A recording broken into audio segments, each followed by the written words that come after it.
en medio de catarros, en medio de enfriamientos. Cuando veía durante la semana el vídeo de nuestros niños, cuando Loida nos lo pasaba, me quedó una sensación como de no hace falta que predique. Ya lo han dicho tanto en tan poco tiempo. No estuve tentado, fue simplemente un pensamiento, porque creo que al final todo lo que hacemos durante el culto es con el propósito de proclamar el nombre de Dios y la obra que Él hace en medio nuestra.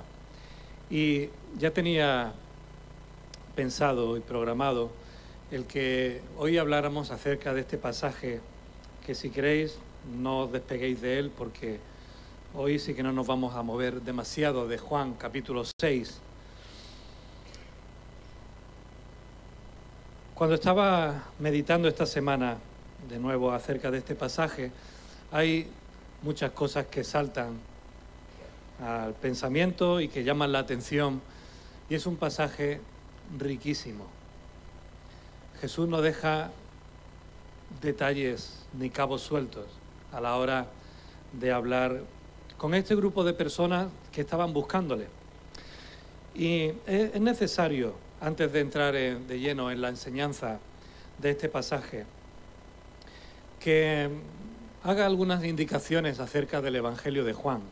Todavía no lo había hecho, pero creo que este es el momento para entender en profundidad lo que está ocurriendo en el entorno y lo que Jesús está hablando. Mirad, el Evangelio de Juan es uno de los que mayor carácter didáctico y evangelístico tiene. Juan, cuando escribe su Evangelio, parece, y nos lo dice al final en el capítulo 20, versículo 31, que él quiere mostrar la divinidad de Jesús en medio de su humanidad, una divinidad y una humanidad que no están separadas, que están juntas, y así demostrar que Jesús es Dios y que creyendo en Él las personas puedan alcanzar la vida eterna.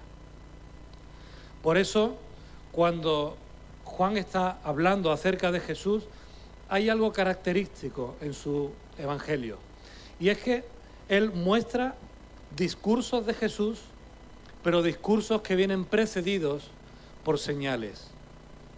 Ambas cosas están muy unidas y entrelazadas en diferentes capítulos de su Evangelio. De forma que en el capítulo 2 se nos muestra a Jesús transformando el agua en vino, su primer milagro público, y después de eso él tiene un discurso que ilustra y acompaña a esa señal que hace.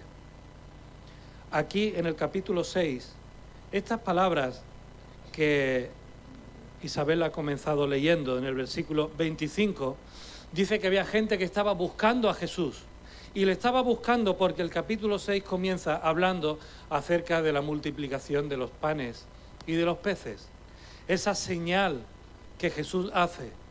¿Y por qué Juan le llama señal y no milagros? Porque en el resto de los evangelios se nos habla acerca de los milagros de Jesús, pero Juan es el único que habla acerca de las señales de Jesús. Y es precisamente porque Juan, en esa palabra original, semeion, que aparece en 17 ocasiones en su evangelio, y 11 de ellas están relacionadas con milagros, pues Juan entiende que Jesús no hace solamente milagros para impresionar a la audiencia, sino que la etimología de esa palabra señales apunta al hecho de que esos milagros tienen una finalidad que va más allá del milagro en sí, y es provocar la fe en las personas que reciben el milagro, pero también en las personas que están observando esa señal. Al final, las señales de Jesús apuntan al Padre, apuntan a Dios como el autor de esas señales, y Juan lo que quiere es demostrar, ayudar a los lectores de su evangelio a que entiendan que Jesús es Dios y que esas señales fueron hechas para despertar la fe de las personas. Eso es importante, porque a veces nosotros entendemos los milagros como un fin en sí mismo. Dios quiere hacer un milagro en tu vida y ya está. Dios quiere sanar, Dios quiere restaurar, Dios quiere hacer algo importante en tu vida y lo entendemos como un fin último. El hecho de que yo, como receptor del milagro, sea sanado, sea restaurado. Pero ojo, atentos, porque nunca Jesús hizo un milagro con el único propósito de restaurar una vida, sino con el fin último de que esa vida fuera ganada para Dios y esa persona diera gloria a Dios y esa persona encontrara el camino de restaurar su relación con Dios. Jesús fue conocido como una persona más de su ciudad, de carne y hueso, con una familia. Y sin embargo, como hablaba ayer en el almuerzo de varones, fue progresivamente que sus discípulos y el resto de habitantes de las ciudades que le conocieron fueron descubriendo que esa persona, Jesús de Nazaret, el hijo del carpintero, no era solamente una persona, era algo más, era alguien más, alguien que superaba en su forma de enseñar, en sus actos, todo aquello que ellos conocían hasta el momento. Fue progresivamente que fueron entendiéndoles como el Mesías prometido, como el Verbo encarnado, como aquel que había de venir. Y eso, Dios con nosotros, fue una realidad que ellos pudieron experimentar en primera persona. Por eso Juan nos muestra a Jesús en su plena humanidad. Juan se esfuerza por recordarnos que Jesús pasó hambre, que Jesús pasó sed, que Jesús se cansó y necesitó descansar, que Jesús lloró, que Jesús sufrió y que Él lo hizo como un hombre, tal y como tú y yo somos, como una persona 100% real. Pero al mismo tiempo, Juan nos muestra que Jesús puede hacer lo que tú y yo podemos hacer, pero que también puede hacer lo que tú y yo no podemos hacer. Y ahí es donde se complementan en su totalidad la divinidad y la humanidad de Jesús. Jesús, no obstante, hemos leído en este pasaje, tiene como propósito hacer la voluntad de Dios, hacer la voluntad del Padre, la obra del Padre, y de esa manera mostrar y dar gloria a Dios con todo lo que hacía. Ese es un poco el contexto en el que hemos de interpretar esta interacción de Jesús con este grupo de personas que Juan nos enfatiza que Él estaba buscando. Fue después del milagro de la multiplicación de los panes y los peces que Jesús se retira, que manda a sus discípulos al otro lado del lago, y la gente, cuando ve que allí faltan barcas, se preguntan ¿dónde está Jesús? Y entonces emprenden una búsqueda para intentar de encontrarle. Versículo 24 del capítulo 6. Cuando vio pues la gente que Jesús no estaba allí, ni sus discípulos, entraron en las barcas y fueron a Capernaum buscando a Jesús. Y cuando le hallaron al otro lado del mar, le dijeron: Rabí, ¿cuándo llegaste aquí?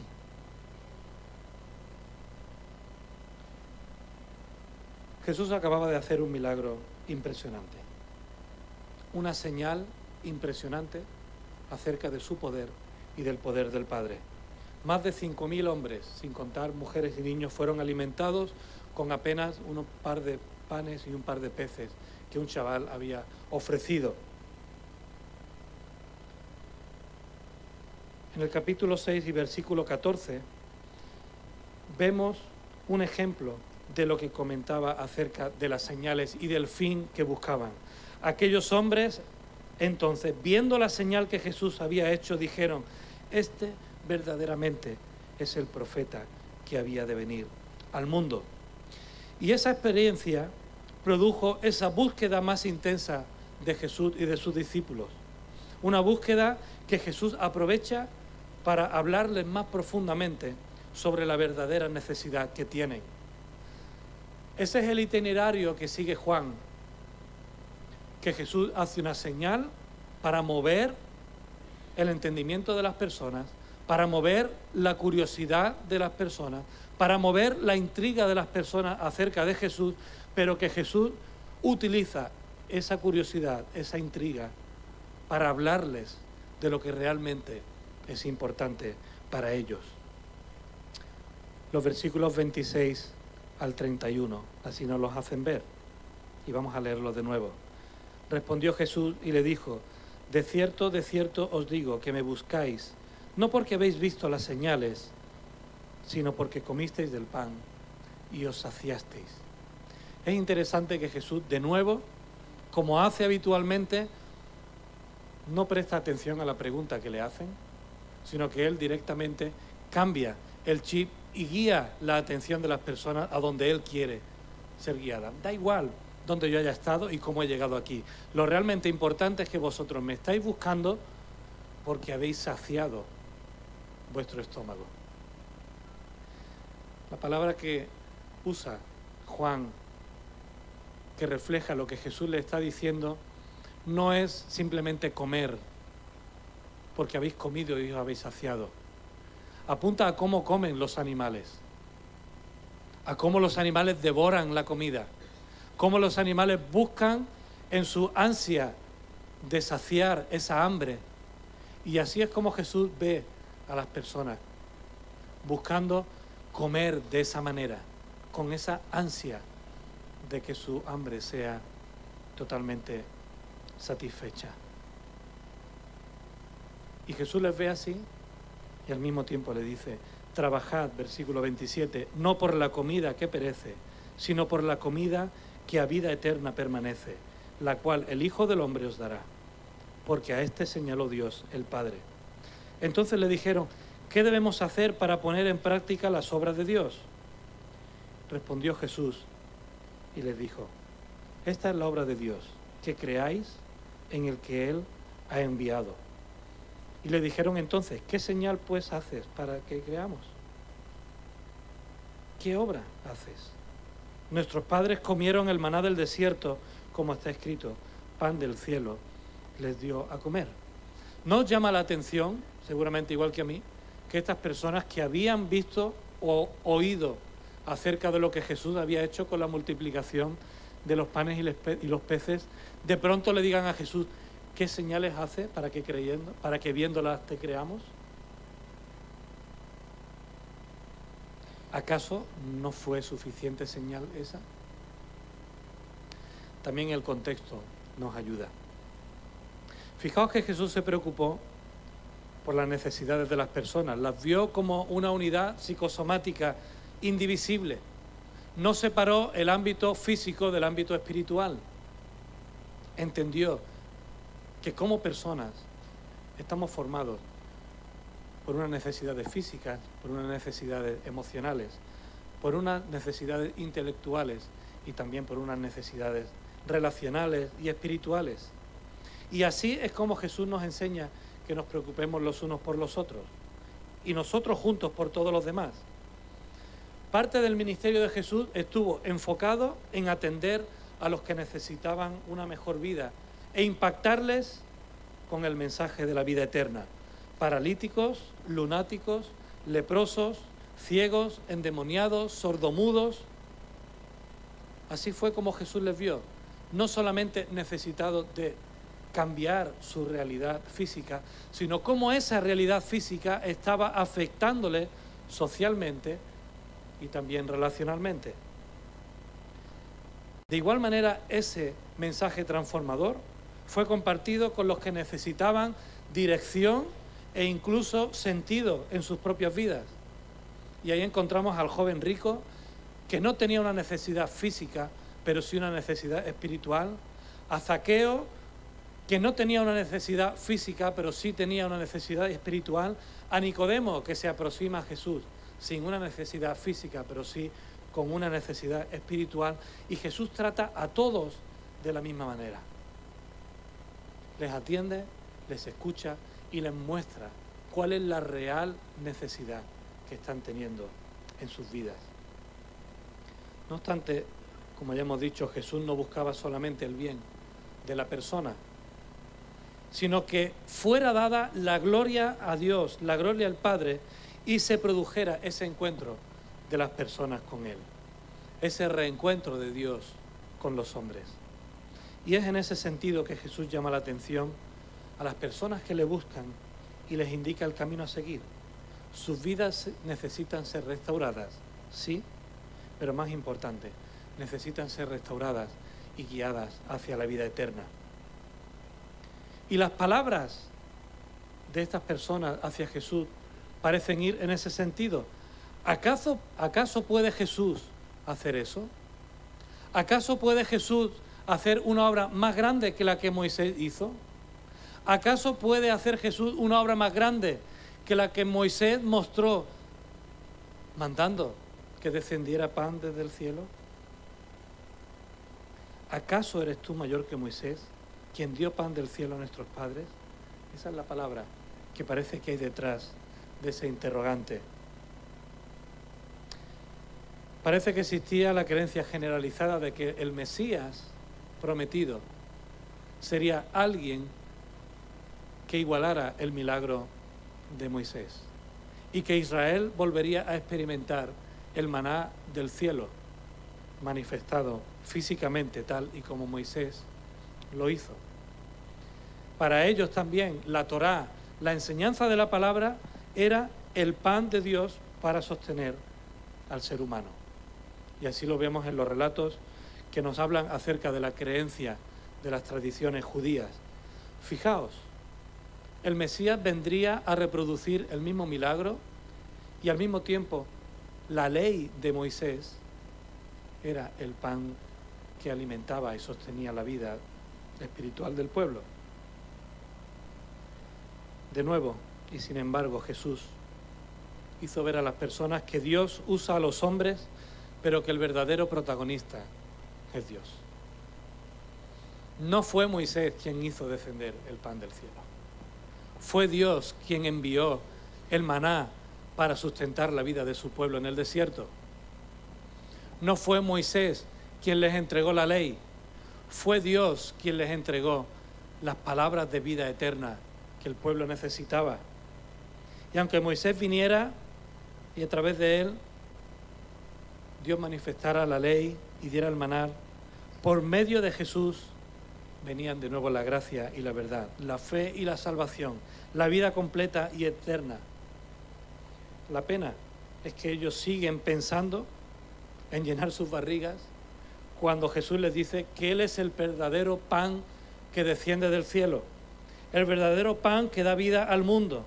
Y entonces le piden en el versículo 34, Señor, danos siempre de ese pan, que no nos falte ese pan que continuamente esté llenando nuestros estómagos. Es curioso cómo esa conversación se parece tanto a la que Jesús tuvo con la mujer samaritana en el capítulo 4. Y me gustaría que fuéramos a él.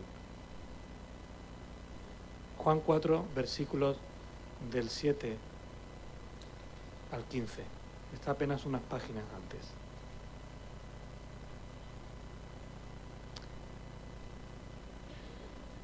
Vino una mujer de Samaria a sacar agua al pozo donde estaba Jesús. Y Jesús le dijo, dame de beber. Pues sus discípulos habían ido a la ciudad a comprar de comer. Y la mujer samaritana le dijo, ¿cómo tú siendo judío me pides a mí de beber, que soy mujer samaritana?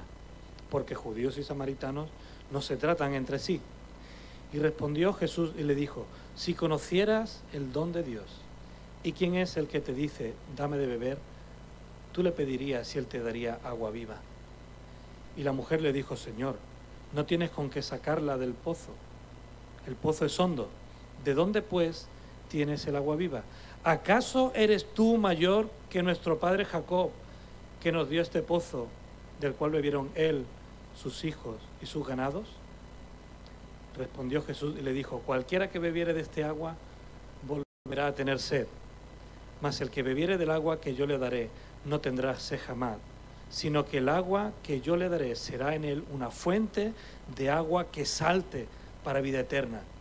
Y la mujer le dijo, Señor, dame de esa agua, para que no tenga yo sed, ni tenga que venir aquí a sacarla. Es curioso que cuando Jesús habla acerca de una necesidad espiritual, automáticamente el chip no funciona. No se hace ese cambio de necesidad física y necesidad espiritual. Se lee todo en términos de necesidad física. Y a las personas que venían a buscar a Jesús, en el capítulo 6, Jesús les dijo: yo soy el pan de vida. El que a mí viene nunca tendrá hambre, y el que en mí cree no tendrá sed jamás. Mas os he dicho que aunque me habéis visto, no creéis. Y esta es la voluntad del que me ha enviado, que todo aquel que ve al Hijo y crea en Él tenga vida eterna, y yo le resucitaré en el día postrero.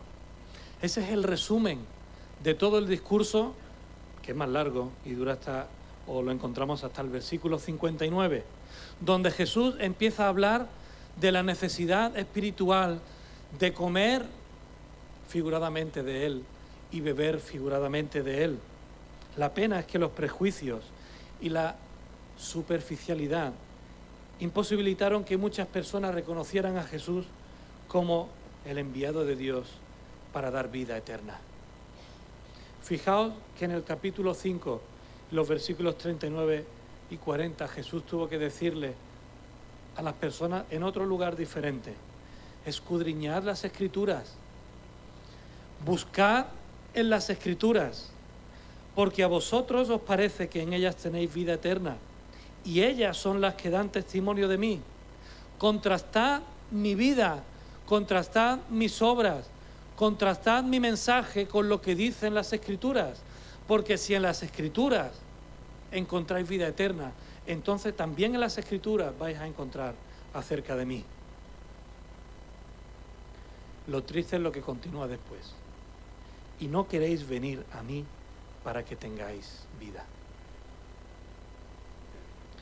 Qué triste es, hermanos, cuando una persona no quiere vivir.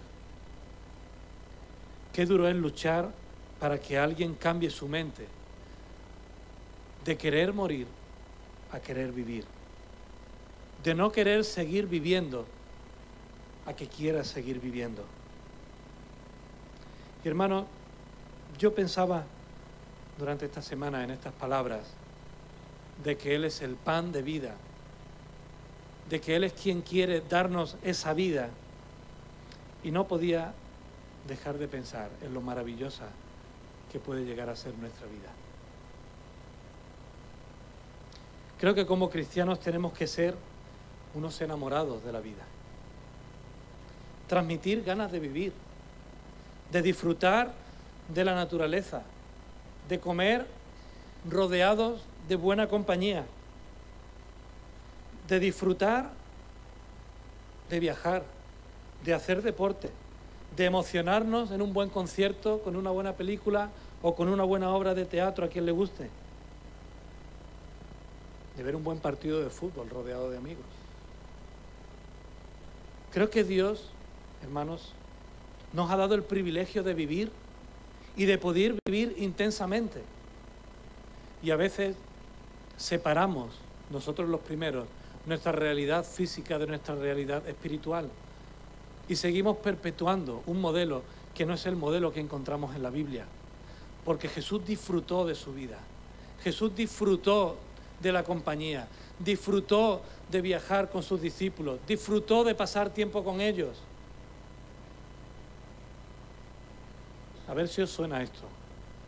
Alégrate, joven, en tu juventud, y deja que tu corazón disfrute de la adolescencia.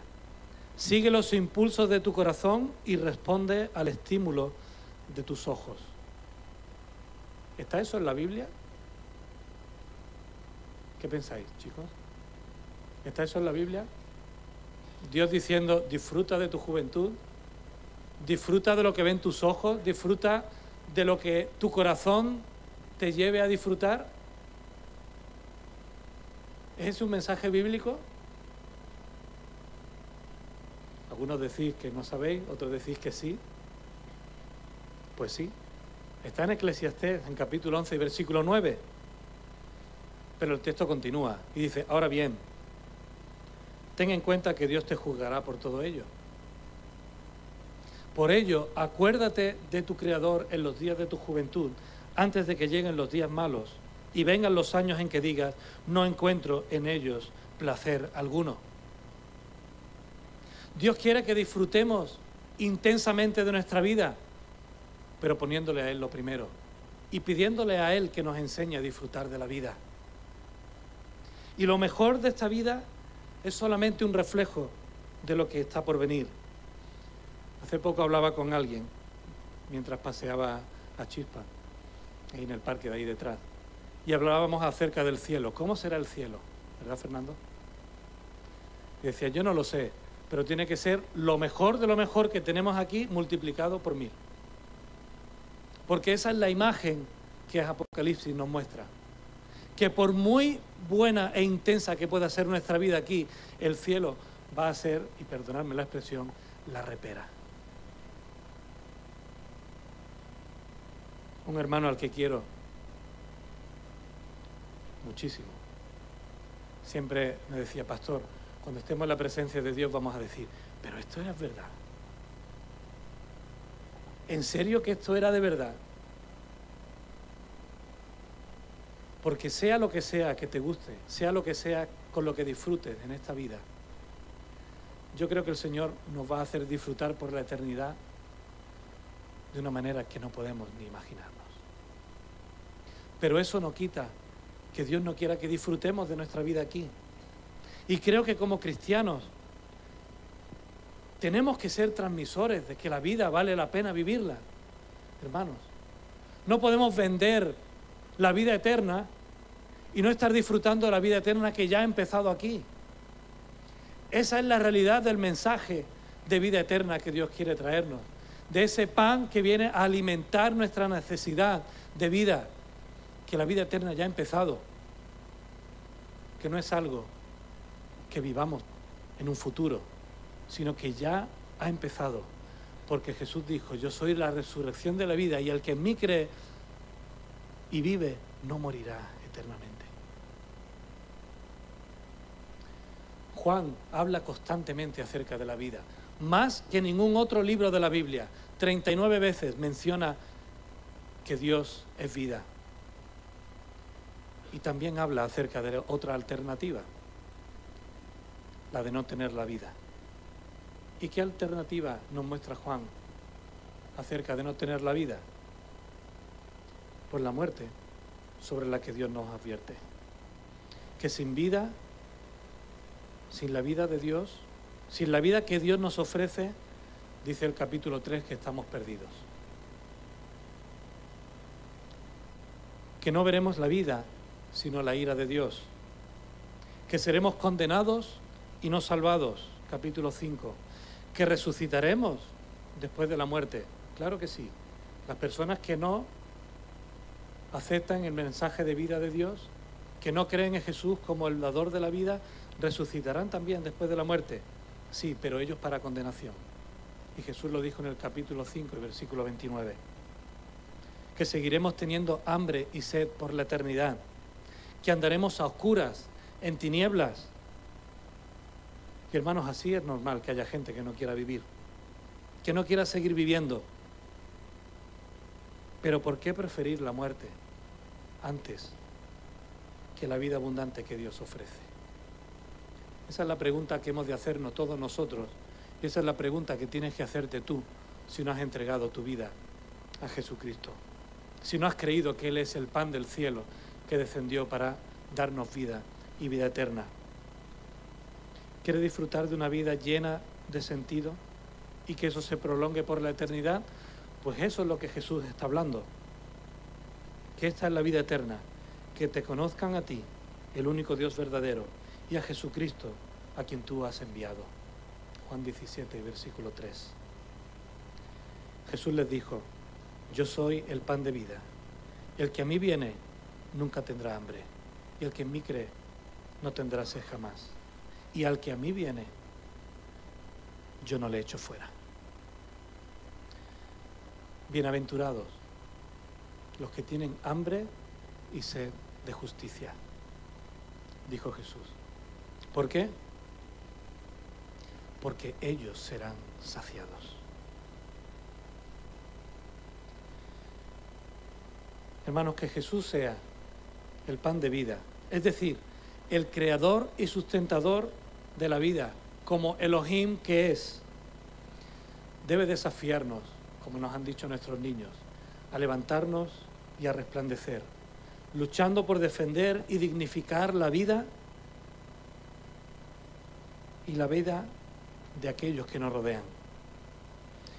Creo que como cristianos tenemos algo importante que decir sobre temas tales como el aborto, el bullying, la anorexia y la bulimia, las penas irrisorias de nuestro sistema judicial por lo barato que sale en nuestro país matar a alguien, las desigualdades sociales, los abusos en el trabajo, la esclavitud sexual, la seguridad vial, las crisis humanitarias, la inmigración, los presos y los exaliados políticos, los de verdad, las viudas, los huérfanos. Hermanos, a lo largo de la historia, cristianos firmes en su fe han luchado por dignificar la vida. Y gracias a ellos, nuestros sistemas sociales han sido revolucionarios, aboliendo la esclavitud, aboliendo las clases sociales en países donde todavía siguen habiendo castas y donde sigue habiendo división de clases, luchando por la igualdad, luchando por el voto de la mujer, luchando por la igualdad de todos, porque delante de Dios somos todos iguales. Y hoy es verdad que nuestras instituciones se han beneficiado de todas esas cosas y siguen ofreciendo una igualdad y siguen luchando por aquellos más necesitados. Pero hermanos, nuestras instituciones hay algo que no pueden hacer y que para eso Dios nos ha puesto a ti y a mí como institución espiritual que somos, la Iglesia de Dios, y es dar a Jesús, el dador de la vida y de la vida eterna. Creo que estamos llamados, hermanos, a dignificar la vida,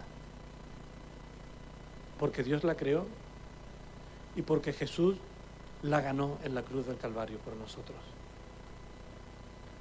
Y ese mensaje no debe ser escondido.